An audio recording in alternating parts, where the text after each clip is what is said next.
Remember the OceanGate submersible that imploded near the Titanic? Well, the CEO, Stockton Rush, should have never been piloting the vessel on that day. Let's talk about it.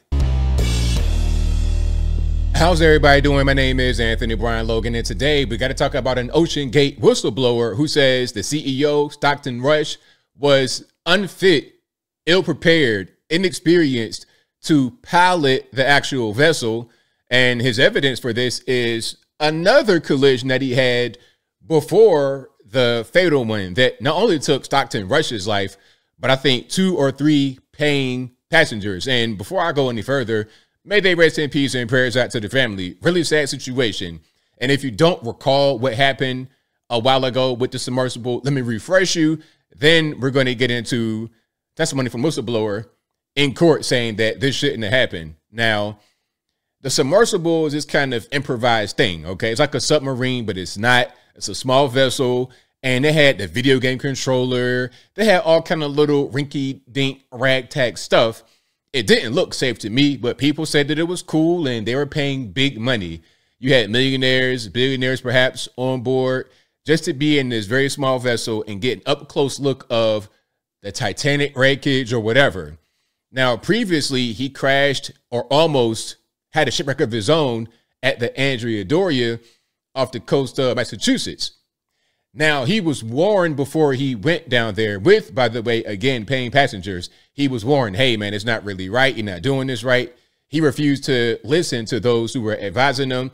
So he goes straight down to the bottom, hits the actual ship, and then tosses the controls to a more experienced employee. He had a whole panic attack, everything. And before we get to that testimony, let's go back a little bit. Let's go back to talk about this vessel, okay? Let's look at the vessel and all the things on it that were kind of rinky-dink. And of course, everything will be in the box. But without further ado, let's go ahead and roll it. An experimental submersible vessel that has not been approved or certified by any regulatory body and could result in physical injury, disability, emotional trauma, or death. Where do I sign? That disclaimer right there is pretty bad. It's pretty bad. I'm not quite sure that I would have got on that submersible. After looking at it, how janky it looks, and reading that, they don't have a lot of confidence in their vessel.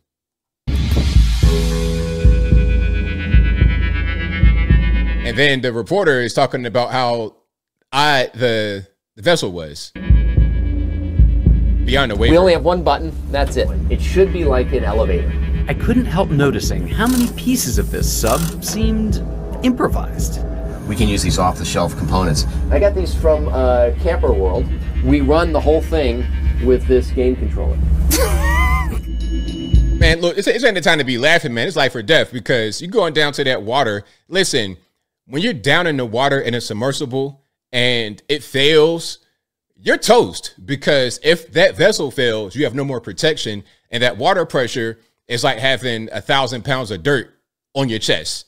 Like, you're pretty much toast. Let's get to the testimony from the whistleblower. You see what it says here. OceanGate's CEO, Stockton Rush, crashed a submersible on dive to Andrea Doria wreck years before the Titan disaster. He wouldn't listen.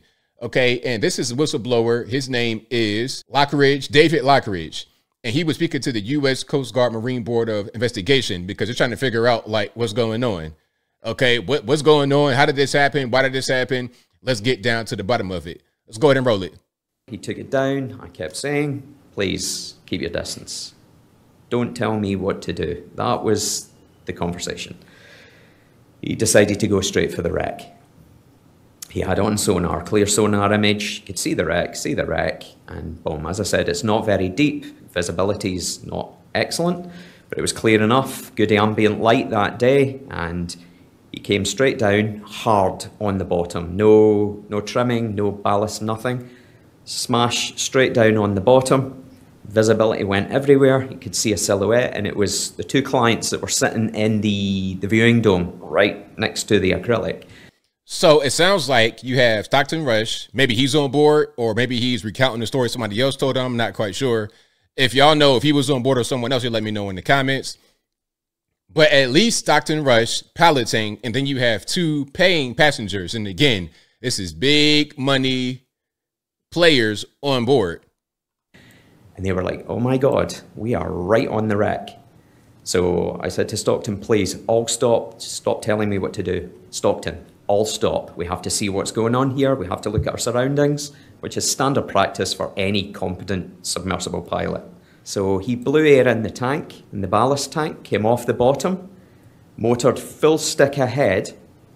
Unbeknownst to everybody else, and I don't know why, he decided to turn the submersible 180 degrees at speed, still coming ahead, so he wasn't looking at his surroundings. He could have quite easily went up into the viewing dome, he could have went up into the tower, because it's got a clear acrylic hatch on there, and he basically drove at full speed into the port side of the bow, and we could hear the cracking of the fairing as he got us jammed in underneath.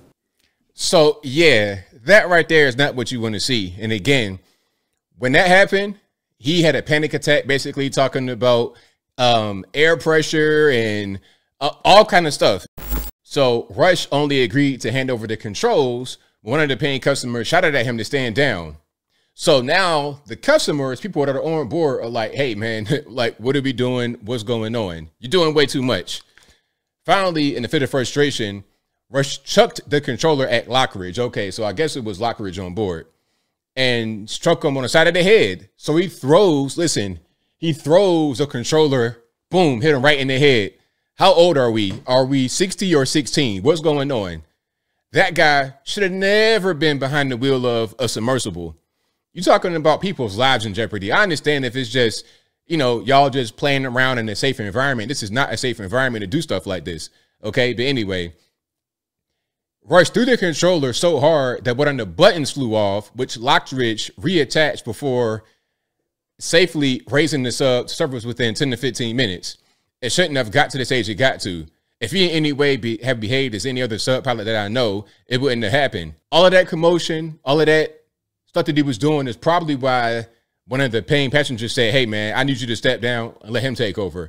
You don't know what you're doing. Our lives are in danger. Let him take over. But as I close, I want to say this. Shout out to the whistleblower. I'm not really sure what could have been done to stop these trips from happening, because clearly Stockton Rush wasn't the guy that should be doing it. Clearly, obviously. And it got so bad that it resulted in not only his death, but paying passengers, regular innocent people. And again, to all those who passed away, in my opinion, as a result of Stockton Rush's negligence, may you rest in peace and prayers out to your family. But I think I'll leave that right there for now. And what say you? Who do you think is at fault for the implosion near the Titanic? Is it Stockton Rush? Just a mishap, mechanical failure? Could happen to anybody. Whatever your thoughts are, let me know in the comments below. You guys know where I'm at. The implosion is 100% the CEO's fault. He's the guy. He has a pattern of reckless behavior, of just kind of improvising things. He's on camera bragging about how kind of ragtag it is. Oh, I got that from the hardware store. I got this from there. Again, if I read that disclaimer and I see how janky this thing is, I'm not getting on board.